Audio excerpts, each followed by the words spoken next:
আসানসোল পৌর নিগমের 38 নম্বর ওয়ার্ডের অন্তর্গত রানীগঞ্জ রানীশাহীর এলাকার মুসলিম পাড়া পেছনে বাঁশের জঙ্গলে ভয়াবহ আগুন লাগার ঘটনায় আতঙ্ক ছড়িয়ে পড়ে এলাকায়। খবর পেয়ে ঘটনাস্থলে আসে রানীগঞ্জ থানার পাঞ্জাবি মোড় ফাঁড়ির পুলিশ ঘটনাস্থলে এসে রানীগঞ্জের দমকল বিভাগে খবর দিলে তৎক্ষণাৎ রানীগঞ্জের দমকল বিভাগের একটি ইঞ্জিন ঘটনাস্থলে এসে আগুন নিয়ন্ত্রণে আনে। স্থানীয় তৃণমূল নেতা মদন কুমার সিং জানান, আজ হঠাৎ বাসের জঙ্গলে আগুন লাগায় এলাকায় চাঞ্চল্য ছড়িয়ে পড়ে।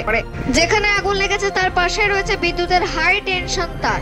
হয়তো শর্ট সার্কিট বা কেউ ধূমপান করে ফেলে দিয়েছে, তার জন্য এই বাঁশের জঙ্গলে আগুন লেগেছে বলে জানান তিনি জানান, এর আগেও এখানে এই ধরনেরই ঘটনা ঘটেছে, শর্ট সার্কিটের কারণে হয়তো এখানে আগুন লেগেছে। রানীগঞ্জ থেকে অজিত মিশ্রের রিপোর্ট, নিউজ। আজকে রানীগঞ্জ মোড়ে বাস বিক্রি ছিল।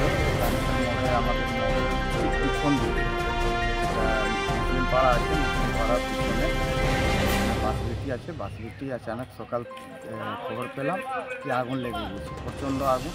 বাসগুলো ফটফট করে আওয়াজ করছে, জ্বলানি হচ্ছে। তো এখানে ইমিডিয়েট আমরা পাঞ্জাবি মোড় আইসিকে ফোন করলাম, আমরা ফায়ার ব্রিগেডকে ফোন করেছি, ফায়ার ব্রিগেড এসছে। আর এখন মোটামুটি আগের নিয়ন্ত্রণে আছে।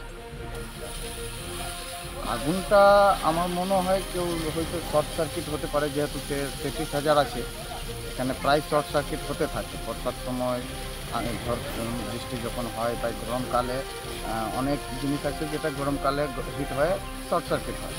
কিন্তু আমাদের মনে হয় যে এখানে কোনো না কোনো শর্ট সার্কিট বা কেউ হয়তো বাথরুম করতে এসছে, হয়তো সিগারেট বা বিড়ি ফেলে দিয়েছে বলেই আগুন লেগে গেছে।